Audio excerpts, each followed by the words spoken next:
بسم اللہ الرحمن الرحیم نحمدہ ونصلی ونسلم علی رسولہ الکریم اما بعد۔ اس سے پہلے ہم نے ذکر کیا تھا سجدہ سہو کے متعلق کہ نماز میں اگر کوئی غلطی ہو جاتی ہے تو اس کے لیے جو ہمیں اللہ تعالیٰ کی طرف سے ایک سہولت دی گئی ہے کہ سجدہ سہو کرنے سے نماز درست ہو جاتی ہے۔ الحمدللہ اس کے مسائل بیان ہوئے۔ اب آج کا جو ہمارا موضوع ہے وہ یہ ہے، قضا نماز سے متعلق کچھ مسائل ہیں وہ بیان کرنا۔ سب سے پہلی بات تو یہ یاد رکھی جائے کہ نماز قضا نہیں کرنی چاہیے، جان بوجھ کر کے نماز کو قضا نہیں کرنی چاہیے۔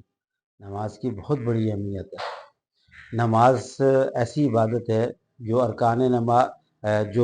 ارکان اسلام میں سے ہے، اور اس کے کسی صورت میں بھی چھوڑنے کے لیے نہیں کہا گیا، سوائے عورتوں کے مخصوص ایام ایسے ہوتے ہیں جن میں ان کو ایک معاف کی گئی ہے اللہ کی طرف سے، ان کو چھوٹ دی گئی ہے۔ اس کے علاوہ مردوں کو کسی صورت میں بھی معاف نہیں ہے نماز، حتیٰ کہ جب تک ہوش صحیح ہیں، ہوش اگر صحیح ہے، بے ہوشی کی بات نہیں ہو رہی، اگر بندہ ہوش میں ہے، صحیح سلامت ہے، تو اس کو نماز چھوڑنے کی اجازت نہیں ہے۔ اور یہاں تک کہ جنگ کے موقع پر بھی نماز کا کہا گیا کہ جنگ کے موقع پر بھی نماز کا طریقہ بتایا گیا کہ کیسے پڑھنی ہے۔ دشمنوں کے مقابلے میں ہیں، جنگ ہو رہی ہے، تب بھی نماز کا حکم ہے۔ اسی طریقے سے اگر بیمار ہیں تو تب بھی، اگر کھڑے ہو کے نہیں پڑھ سکتے بیٹھ کے پڑھ لیں، بیٹھ کے نہیں پڑھ سکتے لیٹ کے پڑھ لیں، وضو نہیں کر سکتے تیمم کر لیں، لیکن نماز کسی صورت بھی معاف نہیں ہے۔ اور مرنے کے بعد بھی سب سے پہلے نماز کا سوال کیا جائے گا۔ اس لیے نمازوں کو درست کریں، نمازوں کو پڑھیں، نمازوں کا اہتمام کیا جائے۔ آج جو ہمارے قضا نمازوں سے متعلق مسائل ہیں وہ یہ ہے کہ اگر نماز کسی مجبوری کی وجہ سے قضا ہو جاتی ہے، پہلے تو میں نے بتایا کہ یہ جان بوجھ کے نہیں قضا کرنا۔ ہاں، اگر کسی مجبوری سے یا بھول کے نماز بھول چوک کے ہو جاتی ہے، قضا ہو گئی، تو جو ہی یاد آ جاتی ہے تو حکم یہ ہے کہ فوراً قضا کی جائے۔ یعنی صرف ایک مکروہ وقت نہیں ہونا چاہیے بس، اور 2 وقت جو ہے مکروہ ہیں، اس کے علاوہ تمام اوقات ایسے جن میں نماز پڑھ سکے۔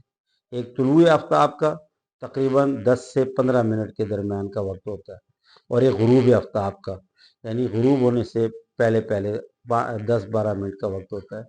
ان 2 اوقات میں سجدے والی نماز سے منع کیا گیا، یہ مکروہ اوقات۔ اس کے علاوہ کوئی وقت ایسا نہیں ہے کہ جس میں ہم قضا نہیں پڑھ سکتے۔ حکم یہ ہے جو ہی یاد آ گئی کہ نماز قضا ہوئی ہے تو فوراً وضو کیا جائے اور نماز کو قضا کیا جائے۔ اور یہ مسئلہ ہے، یاد رکھیں کہ اگر کسی نے جان بوجھ کر کے قضا کو بھی لیٹ کیا، ایک تو بھولے سے چلو قضا ہوگی، یہ تو گناہ تو ہوگا، جان بوجھ کر کے قضا کی اس کا بڑا گناہ ہے۔ بھول کے اگر قضا ہو گئی یا کسی مجبوری کی وجہ سے، انتہائی اشد مجبوری کی وجہ سے اگر قضا ہوئی ہے تو اس کا بھی گناہ ضرور ہے، لیکن اس درجے کا نہیں ہے جس کا کہ جان بوجھ کے کی۔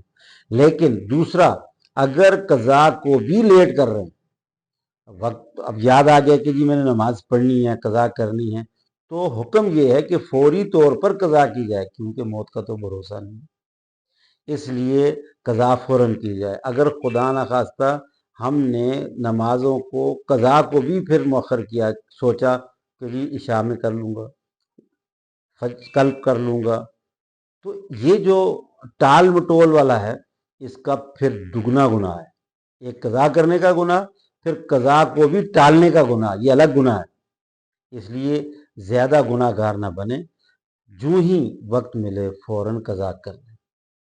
اور قضا کے بارے میں یہ مسئلہ کہ اگر پچھلی نمازیں رہ گئی ہیں بے دہانی میں، نہ سمجھی میں اور بے دینی میں، بس اللہ تعالیٰ سے توبہ کی جائے، استغفار کی جائے اور ان کو قضا کرنے کی پوری کوشش کی جائے۔